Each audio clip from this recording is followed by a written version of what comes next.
Salam, salam la famille Outsider, j'espère que vous allez bien, vous êtes en paix et en santé là où vous vous trouvez dans le monde. On se retrouve aujourd'hui pour un nouveau débrief. Deux matchs au programme, Liverpool et Manchester City. Liverpool a gagné 2-1 face à Newcastle. On va d'abord commencer par les Reds. Franchement, entre vous et moi, une très belle performance de la part des Reds de Liverpool. Aujourd'hui, ils se sont gérés. Pourquoi? Parce que ce match n'a pas été simple. Déjà, l'opposition n'est pas simple. Jouer face à Newcastle, vous-même, vous le savez, ce n'est pas un cadeau. La saison passée, cette équipe de Newcastle, elle a été exceptionnelle au courant de toute la saison. Elle a été bluffante. D'ailleurs, cette année, elle va jouer la Ligue des Champions. Mais au-delà de cela, jouer à l'extérieur quand tu es Liverpool à Newcastle, tu sais très bien que normalement, tu dois avoir du spectacle. La preuve, Trent Alexander-Arnold en début de match, il peut prendre un carton rouge.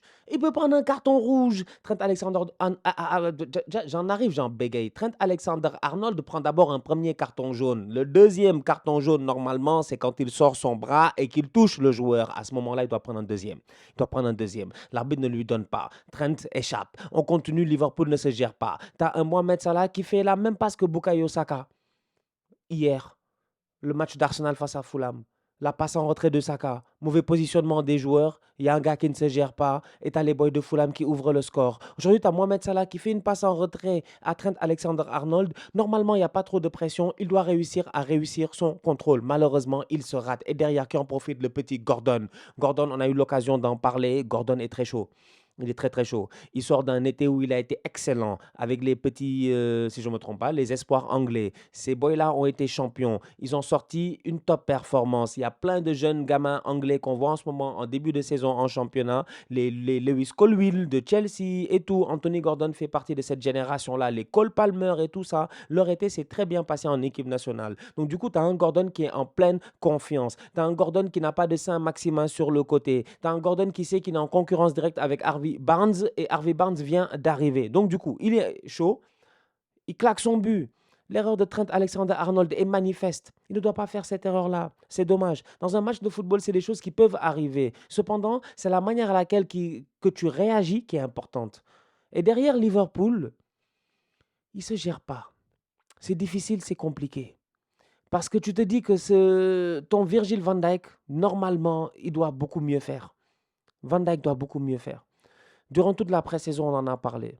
Que Liverpool encaisse un but parce que Trent Alexander-Arnold ne se gère pas, il rate un contrôle, tout ça, on peut dire que c'est un match de football. Donc à la fin de la journée, c'est des choses qui peuvent arriver. Mais que Virgil van Dijk fasse une erreur de ce genre-là, aujourd'hui, ça pour moi, il y a problème. Franchement, il y a sérieusement problème. Virgil van Dijk doit être beaucoup plus alerte. Il ne doit pas se faire prendre. Il se fait prendre par Alexander Isaac et malheureusement derrière, il fait une faute qui est juste notoire en fait. Il n'y a absolument rien à dire. La faute, elle est claire. Au premier ralenti, je pensais qu'il prenait le ballon. Au deuxième ralenti, je pensais qu'il prenait le ballon. Au troisième ralenti, je pensais qu'il prenait le ballon. Au quatrième ralenti, ils m'ont montré un angle de derrière. J'ai vu qu'il a pris la jambe de Isaac d'abord avant de prendre le ballon. Donc du coup, il y a faute. Il est dernier défenseur. Isaac a allé en situation de 1 contre 1 face à Alisson. Isaac tombe, il prend cette faute-là et Virgil van Dijk prend le carton rouge. Donc du coup, là, tu te dis, est-ce que Liverpool, ils sont capables de s'en sortir?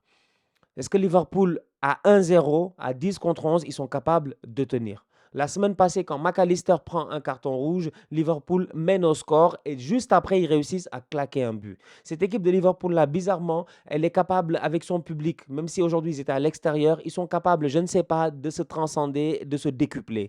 À 10 contre 11 aujourd'hui, ils ont sorti une très belle performance. C'est là où ça devient intéressant parce que normalement, Newcastle doit gagner le match.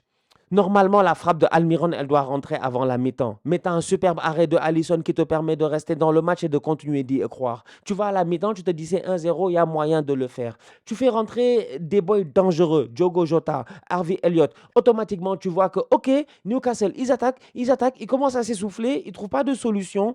Isaac est en train de galérer. Callum Wilson, il rentre, lui aussi, il ne trouve pas énormément de solutions. Ils ne font pas aussi les bons choix. Ils ne font pas les bons choix.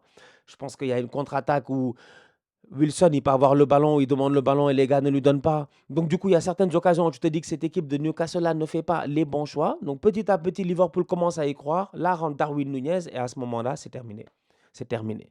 L'année passée, on l'a traité ici de Darwin Mayonnaise. On s'est moqué de lui et tout. Mais là, quand il fait cette rentrée-là, à 10 contre 11, dans ce match compliqué face à Newcastle, où tu as une équipe de Newcastle qui est en train de tenter, mais qui est assez décevante, qui ne réussit pas à forcément créer le danger. Dans un Liverpool qui n'est pas forcément dans la peur, qui n'est pas dans la crainte et qui se dit qu'il y a moyen de le faire. Tu fais rentrer un attaquant comme Darwin Nunez qui a énormément de choses à prouver. C'est son soir. Il réussit à claquer un doublé et il donne la victoire à cette équipe de Liverpool. Franchement, le premier but est juste magnifique. Darwin, c'est 3 ballons de but. C'est aussi simple que ça. Il rentre aux alentours de la 77e, 80e minute. C'est bien 3 ballons de but. Premier ballon, superbe contrôle. Après, le contrôle est un tout petit peu, tu vois, il rate un peu son contrôle, tout ça et tout. Deuxième ballon, but. Troisième ballon, si je ne me trompe pas, presque but. C'est-à-dire que le boy, il a les appels tranchants. Quiconque connaît Darwin Nunez sait très bien qu'il a des appels de balles qui sont juste anormalement tranchants. Il en profite, il passe derrière cette défense de Newcastle-là et il réussit à crucifier un très bon gardien comme Nick Pope par 2 frappes qui sont juste très très belles. Des belles frappes d'attaquant, des belles frappes de numéro 9, des belles frappes bastos croisées, petit filet. Voilà! Liverpool, c'est 2 victoires, 1 match nul cette saison. Sincèrement, ils sont bien partis et pourtant, tu as l'impression que c'est quand même compliqué. Tu as l'impression qu'il leur faut encore des joueurs au milieu de terrain. Le mercato n'est pas encore fini, il reste quelques jours, mais Liverpool doit recruter au milieu de terrain.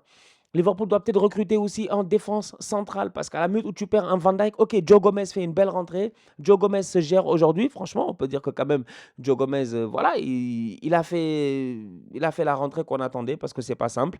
Joel Matip, ça va aussi, il fait son match. Trent Alexander-Arnold, il a fait son erreur, mais mis à part ça, quand même, son attitude, sa hargne, son envie de vouloir gagner, pour quelqu'un qui est vice-capitaine, je ne m'attendais même pas à ça en début de saison. Qui est vice-capitaine, eh ben, j'ai envie de dire bravo. Donc, c'est mentalement. Alisson, excellent encore une fois.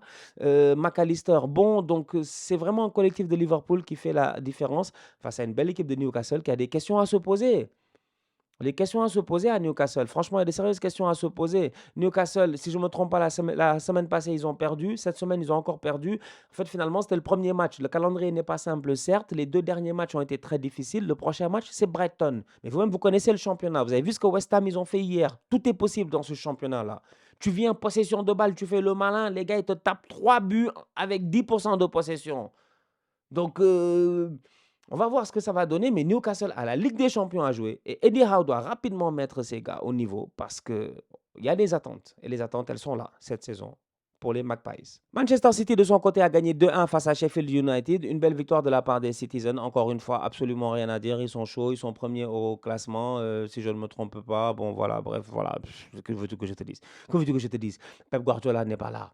Pep n'est pas là. Tu te dis, si Pep n'est pas là, il se peut peut-être que voilà, quand le chat n'est pas là, les souris dansent. Quand le maître n'est pas là, les élèves bavardent. C'est-à-dire que tu te dis que quand le gars qui les traumatise, quand le général en chef n'est pas là, les militaires, ils jouent aux cartes. Il y a quelque chose qui se passe en fait. Pep n'est pas là.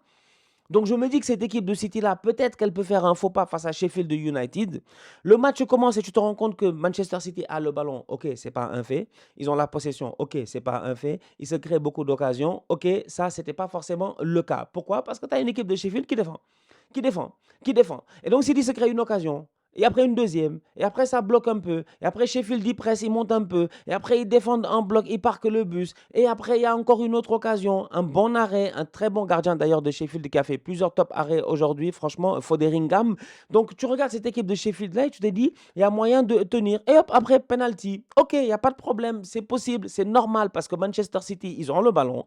Ils campent dans ton camp. Donc, à un moment donné, je veux dire, il ne faut pas être un savant pour quand même te dire que le pourcentage de chances que City puisse avoir un penalty ou un but était assez élevé, vu qu'ils étaient en train d'acculer Sheffield dans leur but. Haaland arrive, il rate le penalty. À ce moment-là, dans ma tête, je me dis, OK, il y a vraiment moyen que cette équipe de Manchester City-là perde des points aujourd'hui face à Sheffield United. Surtout après le fait que Arsenal ait déconné face à Fulham hier lors du match nul 2-2. Cependant, Manchester City, ils sont différents. Ils sont tout simplement différents. On le voit en fait sur le banc, le coach adjoint, tu sens qu'il parle au téléphone à Pep Guardiola. Guardiola est en train de lui dire des choses, mais Guardiola, là où il est, apparemment, il s'est fait opérer du dos. Il est absent pour quelques semaines. Mais Pep Guardiola, je te dis, je ne sais pas, il a dû prendre beaucoup de morphine durant le match. Parce que les douleurs ont dû être intenses. Manchester City a poussé, poussé, poussé. Tu pouvais te dire, est-ce que ce n'est pas ce genre de match piège-là où ils vont jouer pendant 90 minutes, ils vont se créer des occasions, mais ils ne vont jamais gagner le match. Mais non, ce n'est pas ce qui s'est passé. Parce qu'à un moment donné, tu as assez de talent sur le terrain. Quand tu as un boy comme Jack Grealish qui se gère, qui se gère, qui prend le ballon, petit crochet intérieur rapidement, il réussit à mettre un ballon piqué pied gauche au deuxième poteau. Tu as un Erling Haaland qui saute plus haut que tout le monde, alors que Erling Haaland, pendant toute la première mi-temps, il est là à se battre avec les défenseurs de Sheffield. C'est-à-dire que c'était un combat, c'était du UFC. C'était du catch entre Haaland et les défenseurs de Sheffield. À un moment donné, ils étaient même 3 sur lui. Haaland était frustré, il était fâché, il vient de rater un penalty. Je me suis dit: «City est en train de voilà, City est en train de broyer du noir, il y a moyen qu'ils perdent des points». Laisse tomber. Ils ont tellement peur de Pep qu'ils n'ont pas perdu. Ils ont tellement peur de Pep qu'ils n'ont pas perdu.